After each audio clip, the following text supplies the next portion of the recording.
Okay, we are recording. Let me share my screen, open up some notes to help me stay on track here. As a reminder, other than, hold on, excuse me. There we go. Da-da-da, there we go. Other than Chastity, if you're watching this, you are watching this on a video on YouTube. So you have the option to speed it up at the bottom right of your screen, or excuse me, at the bottom of your screen is a little gear icon that you can use to speed the video up. Anyway, let me look at these notes very quickly. Again, so I can help stay on track. As always, you can get extra credit for watching these videos. When you email me to get the extra credits, and Chastity, you'll need to email me too. But all you need to do is send me an email saying that you're claiming the extra credit. Everybody else, I'll address that here in a second. But either way, whenever you're emailing me to get the extra credit, make sure you include what course you're taking. So if you're watching this, this is for 101-01, and also mention which meeting it is. And this is the Module 7 meeting. And of course, we'll have a Module 7 Week 2 meeting next week. But please include that information to make things a little bit simpler. So other than Chastity, if you are watching this video and sending in the emails for the extra credit, you also need to include all the attendance words that I mentioned throughout the video. And for that matter, the first word for attendance is going to be poster, like something you would have up on your wall. Poster is the first word for attendance. And again, if you're watching the video and wanting to claim those extra credit points, you're going to need to email those to me. Other than Chastity, because she's physically here in the meeting with us online. Another way, this is a separate way you can get extra credit, and you can do both of these or one of these or none of these, whatever you want. You can also summarize what I say in the discussion 7, module 7 discussion, right? So that way those points will get applied directly to module 7 discussion, as opposed to if you email me, those extra credits points will just be added to your semester total. So yes, you can summarize it. Just use some common sense. The idea here is for your classmates to be able to understand what I mentioned in the video. So you want it to be thorough, but also it's a summary too. You don't want to have an exact transcript of everything I just said, because that's going to be really hard for your classmates to read if it's a literal transcript of every word said. Also, try to separate it. Like one person got a couple of points of extra credit for the last video because they did summarize it, but it was one big paragraph of a mess. So keep in mind, you're trying to help out your classmates. So yeah, make sure the more useful it is, the more points you'll get. Another thing too, not to confuse these, do not put the attendance words in the discussion, because those attendance words are to prove, evidence that the student has watched the video. So I don't want you to give the attendance words away to students who haven't watched the video. So any questions about the extra credit? Yep, I understand now. I'm the one who No. put the attendance words in the discussion. Nice and easy. That's okay. Well, I never mentioned it before, and now I am. But anyway, all right. So moving forward, let's look. Let's talk about the discussion. I don't even need to pull it up. This is the same common themes every discussion, and it's the same mistakes that I'm seeing. So again, you need to use your sources, meaning I need a link that takes me directly to your source. Every fact needs to be backed up by a source. One of the common themes, again, that hopefully you've seen by now, and I've been saying it so many times every time we meet, is this idea of, here's a topic. What does your textbook say about it? What does another source say about it? And then part of those instructions, and I'm seeing people mess this up, is I need a direct quote from each one, right? So copy and paste what they say. Don't forget, use your quotation marks, otherwise it's plagiarism. Copy and paste what your source says, copy and paste what your textbook says, and then in your own words, write about how they're similar, how they're different. And I guess even if you want to, you could offer an opinion like, hey, I like this one better, but that doesn't matter, right? Just demonstrate that you read both sources, you understood both sources, and you understand how they're similar and different. So yeah, that's the big thing. The biggest thing is sources. Partial grade, I'll remind you of this because this is still happening. People will be like, why did I only get 80% or whatever? It's because when you submit a discussion, I get an email, and as soon as I can, I get in there and grade it. So let's say you submitted your first initial discussion post, and I grade it 2 hours later. but you haven't submitted your replies yet. So if you were to look at your grade book, it's going to look like you have 80% or whatever it may be. It won't show full credit. You may have gotten full credit on the one post that you posted so far, but until you've posted all your replies and I've graded all of them, it's going to show up as partial credit. So I mentioned that before. I'm mentioning it again. So don't worry about partial grades while the module is still going. It could be that I haven't graded all your posts yet. Any questions about that? And if you have a question, this is one of those documents I shared earlier in the semester. Look at this discussion, this document about weekly discussions. It tells you all about, this is what you need to look for. If it says sum of ratings and it has numbers, that means I've graded your post. If it says sum of ratings like here and has a blank, that means I haven't graded that post yet. So that's it. Any questions about that? Okay. All right. And then, sorry, did you say something? I guess I'm good. Okay, good. I'll add to this later, but also I'm seeing the same issue with replies, though they are getting better. So remember, your replies need to add to the discussion. You need to be adding more information.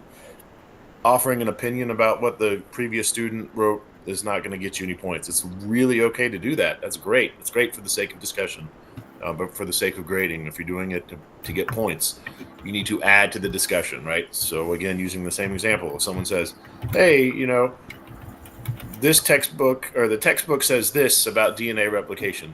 My source says this about DNA replication. And here's how it's similar and how it's different. Now, if somebody would reply to that, they could say something like, hey, that's cool. Here's yet another source. And here's what this other source says about DNA replication. And here is how it's different than your source in the textbook. And here's how it's the same as your source in the textbook. So you're just adding to it, right? You're adding more sources. And that's usually the way it should go. And there are exceptions. So again, I'll just remind you before I leave this off is let me help you, right? So if you need help writing a post, I'm here to do it. We can meet online. It'll take a while maybe, but I'll help you write it. Or if you just want me to look it over before you post it, that'll take like 5 minutes. Meet me online, let me look it over. And yet again, afterwards, if you want to get detailed feedback and meet me online, I can tell you, get feedback about your post and you can get a 5% boost to your grade. So that's it for Module 6 discussion. And really, I'll just say the same thing for the Module 7 discussion, the one that you have to do this week. It's the same concept, so I don't have anything new to say, right? All of the things that I've been saying all semester, that's it. Yeah, so any questions about discussions? All right, let's really quickly look at Lab 6 and talk about some of the common mistakes that I've seen. And again, as I'm pulling this up, I'll remind you, you can always go back and fix your mistakes. Just because we are done with Module 6 doesn't mean you have to be done, right? You can go back and fix these mistakes. But anyway, let's take a look. I'm going to stick with my notes. Speaking of which, but before I do, let me go ahead and give the next attendance word. And the next attendance word is lake, like a freshwater, a fresh body of water, right? Lake. Anyway, Lab 6. First of all, there's multi-part questions. A lot of people missed that. And I went back and actually edited it since you guys have done it because Tim wanted to make it more obvious. See, you can see this is obviously a 2-part question. This is a 2-part question, 2-part question, 2-part question, right? So I tried to make it more obvious. So I apologize that it wasn't more obvious when you did it. But yes, you need to have good attention to detail. That's hopefully one of those skills you acquire in higher education. Is attention to detail. That's one of the reasons hopefully people like to hire people who have college education, right? Because they have more attention to detail in theory. Anyway, yeah, so be careful for the 2-part, or that was a common mistake I saw was the 2-part questions. It's also a 2-part lab. So first of all, you had to do this virtual DNA extraction. And like I said, last time we met, I said, be careful. It's a 2-part lab. There's also a video you have to watch. So a lot of people failed to watch the video and answer the questions. So I already mentioned that. Let's see. So that being said, part 1, let me go back and talk about part 1. Another common mistake I saw was the answers to these questions needed to come from that virtual DNA extraction you were doing because it just it provides evidence that you actually went through that website and went step by step. So for example, you could look up what does lysis mean in Greek, right? But that's not the point. It's not a foreign language class. The idea here is, again, you're providing evidence. So I needed to see what the website said the Greek word for lysis is, or what that means, right? So that's the point here. Evidence that you did the lab. Furthermore, of this, again, evidence that you did the lab. At the very end, if I had time, I would take you through it. But at the very end, I ask you to take a screenshot of the last step. So I have people sending me screenshots of like this lab worksheet, right? So use some common sense and put yourself in my shoes. If I'm trying to get evidence that you completed that website, obviously I need a website, a screenshot of that last step on the website, right? I don't need a screenshot of your of this very lab document. What else? Oh yeah, so for the videos, another common mistake I'm seeing. It's not a huge deal, but we've been doing this for a while, so you should get it. When you're answering the questions, right? And it asks you, hey, what's your name and your course and section number? I'm not the only professor using these, and I have many sections. So I need you to put your full name, and then I need you to hit, for you guys, biology, so BIOL 101-01, right? So people are still messing that up. It's kind of a pain. So please work on that. Again, as always, if you didn't get full credit, you can make up for it by turning in, redoing it with some corrections. Another thing you can notice too is that here at the end, there's a lot of different videos you can watch that can have extra credit applied directly to this lab. So if you didn't get full credit, and you want to make up for that, then do some of these videos and make sure when you do them, maybe, and again, this is just an example here, but when you do them again and you're answering the questions, the first ones are, again, hey, what's your name? Which course are you taking this for? So when you do that, that would be a good time here to also remind me, I need to update this one. Anyway, that'd be a good time right there to remind me, it's like, hey, I'm watching this. I want these extra credit points applied to the DNA lab. So that's all I have for lab 6. So the lab that is past due, that's all I have. Do you have any questions about it? I do not. Nice and easy. All right. Really quickly, there's some issues going on with exam 2. There's some glitches. There's some questions that supposedly needed to be manually graded. I didn't set it up that way, or I did a while ago, and I asked the people in charge of the online stuff to delete those questions. There's also some extra credit questions that need to be manually graded that were not supposed to be there. So I'm working on that. I'll fix it when I can. But I can tell you this, your grade will not go down regardless of what happens. What I'm trying to do is just get those questions deleted. They shouldn't have been in there in the first place. But yeah, anyway, I wanted to pull this up because I wanted to very quickly. Is that the exam questions that said like partial credit? A lot of mine said I got partial credit. See, that was on purpose, and that is because I don't know if you watch any of the videos of my lectures, but I bring that up in the lectures and say, look, when you take this exam and you're getting questions about photosynthesis, as long as one of your answers is Calvin cycle or light or the light reactions, you're going to get at least partial credit. If you choose anything else, like something that's not in photosynthesis, like glycolysis, then you're going to get 0 credit. So yeah, there's a lot of partial credit in that exam. I see. I like it. Good question. So exam 3 is obviously past due. I'm going to make some adjustments to that. Excuse me. Look at that. That's weird. It's supposed to be past due, but according to this, it's still open. So I'm going to abide by that. If that's what it says, then that's what it is. Looks like there's all kinds of glitches in this course. Anyway, so I guess we won't talk about exam 3 yet. Okay, so I'm sorry. The exam I was talking about was 3. I got confused. Oh, okay, I've got you. Well, I would pull yours up, but I don't want to show everybody the answers and the grades and all that. But that's okay. Yeah, even exam 3, there should be questions where there are partial. You get partial credit. Yes. Gotcha. Okay. All right, let's really quickly look at the lab. Again, the discussion is the same old stuff, so I'm not going to waste any time talking about that. The next word for attendance is lab. Since we're talking about it, this is a natural selection lab. Be aware there is a pre-lab video, so you can go ahead read this introduction. watch this short video, answer these questions. That's, I call it a pre-lab, but it's basically those points are just going to be lumped into the rest. So make sure you do that before you do the rest of your lab.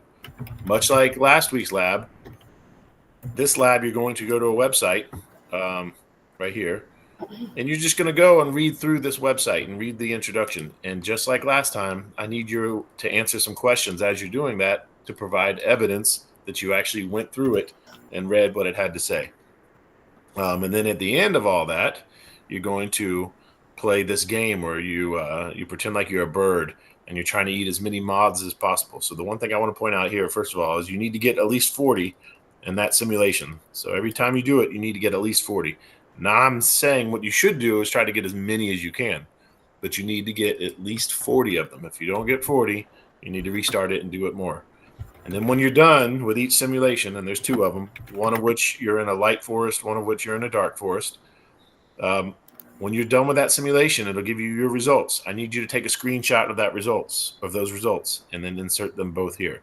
So just like the discussion I had about Module 6 lab, this provides evidence that you actually did it. So use some common sense and put yourself in my shoes. I don't need a screenshot showing me this lab worksheet, or I don't need a screenshot showing me this table, right? I need a screenshot of the end of that simulation as evidence that you actually did it. That being said, I'll back up and point out some common mistakes that I usually see. This question here, people usually get it wrong, so I just want to clarify what it's asking. And this will make more sense once you read the lab, but the dark color in the moths were caused by what? To be clear, the question isn't asking why the population started to change over time, which is what evolution is, right? When a population changes over time. The question is asking what caused the dark color in the first place. So again, it'll make more sense when you read it. But long story short, there was this population of light-colored moths. They're called peppered moths. And then all of a sudden, randomly, well, I don't want to give the answer away, but again, the question isn't asking what caused them to change over time. Another way I could ask this question is what caused the very first black moth? So anyway, that's one question people miss often. This question too, what is natural selection? Your answer should basically summarize the website's description in your own words. So, it's a summary of what the website says. So to help you know what I'm looking for, it should be shorter than what the website says, but maybe not really, really short. Like, so for example, I have this little comment right here. Yes, natural selection was proposed by Charles Darwin to explain how new species evolve. And that's very often what people will put down as the answer. But I need you to summarize what the website actually said. And it said more than Charles Darwin was the first to explain how species evolve. So keep that in mind. That's a common mistake. Let's see what are some other common mistakes here. Oh yeah, how do scientists test theories? This is another question that's commonly missed because they read it and they're just so quick to answer it that they only put part of the answer. And I'll just leave it at that. Just use some common sense. Read your answer. And is that really how a scientist would test theories? And I'll just leave it at that. And then next time we meet after Module 7, then I can talk about what I mean by that. But until then, we'll just leave it at that. What else? You know what? I'm going to update this. This is a 2-part question. So make sure when you're answering 42, you do, both parts. What else? Common mistakes. Okay, this one, you need to explain natural selection again, but this time I'm giving you a list of words that you need to use in your explanation. And I've listed them alphabetically, so you don't want to use them necessarily alphabetically, but advantage, generations, change, offspring, predator, population, reproduce, survive, and trait. All those words need to be used for you to get credit for that question. Question 50, just to help make things make sense for you based on this. Well, let me back up. What would happen if there were no predators in the forest? Would the colors of the moths change over time? There's a very simple answer to that based strictly on the information that you get doing this lab. And you can use that very simple information or explanation. But also, if you're reading your textbook, you realize there's actually other ways things can evolve. So if you want to, you can mention that as well. So I'm not going to give away the answer, but that's the reason I need you to defend your answer, because honestly, if you just go by the information in this lab, I'll go ahead and tell you the correct answer would be no. They would not change over time. because there's no advantage, without predators, there's no advantage to being dark. Therefore, they wouldn't reproduce more than light-colored moths. Therefore, the population wouldn't change over time. But again, if you wanted to answer differently, use information based on your textbook, you can do that. I'll just leave it at that. Another common mistake I'm seeing people make is they're not saving these files as PDFs before they upload them. If you don't know how to do it, you click on that link, it'll show you, or I can just tell you right now, when you go to File, Download it as a PDF. It's that simple. I know that sounds nitpicky, but there are some reasons on my end that I do that. And also, like I've said earlier in this meeting, attention to detail is a good thing. You should be able to follow instructions, especially when it's something so simple. And that's pretty much it. Let me see. Video 2. Yeah, I might add some more videos for extra credit, but I always recommend doing those videos for extra credit, or even if you want to wait until after you've gotten your grade, because you might not need the extra credit. But if you want to wait until after it's been graded, if you need the extra credit, there you go. You have that opportunity. And I think that's all I have. Let me look at my notes one more time, see if I can jog my memory. Talked about Lab 7, talked about Discussion 7 in general. I think that's it. Normally I would tell you can retake Exam 3, but apparently it's still open. And obviously that's a glitch that I'm working on, but it is what it is, and I'm not going to change it up on you guys. So, I guess that's it. Did you have any questions? I do not. I'm good. All right. Well, man, I feel like there's one more thing I'm forgetting to tell you guys. Oh, yeah. So one more thing about the discussions. I'm glad I remembered this. Excuse me. There we go. I've mentioned this before, and sometimes I forget to mention it every time we meet. But for the discussions, you can also, like if you want to get extra credit for discussions, you can just write papers. So we're in Module 7 now. So if you write any paper about any topic that's relevant to Module 7, and here's how you would do it. I'm going to show you just really quickly. You go to Google Docs, right? Start a blank document, name it whatever you want to name it, write your paper, blah, blah, blah. Once you're ready to turn it in, just go up here to the share button. And then, obviously it's my account, so my name's there, but you'll just type my name and it'll show up, and that's how you share it with me. There's reasons I need you to do it that way. I'll explain it later if you want. You can ask me if you want. But anyway, that's how you turn it in. And your paper can be something really short, right? So again, a lot of what we're talking about in this module is natural selection, right? So you could say, I was wondering why turkeys evolved that weird little thing at the bottom of their neck.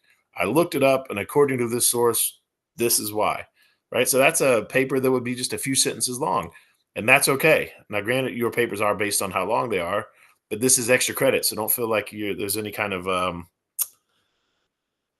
pressure to have a very long paper or a very well-written paper, right? It's just extra credit. Do what you can. Don't forget your sources. And also it would help if when you write that, you would also put there in this paper, like, I'm writing this as an extra credit paper for the points to be applied to Module 7. Or if you want to, again, we've already done 6 modules, right? So if you didn't get full credit for any of those modules, discussions, and you don't feel like doing any more replies, go ahead and write some papers. And again, in the paper, say, I'm doing this for extra credit to be applied to my Module 3 discussion, or whatever the case may be. The last word for attendance is not a word at all. I should have mentioned this at the beginning, and I failed. I apologize. But what I need for the last word for attendance is for you to ask me any question about the material presented in this video. And I think that's all I have, unless you have questions. Nope, I'm good. All right. I'm going to stop recording.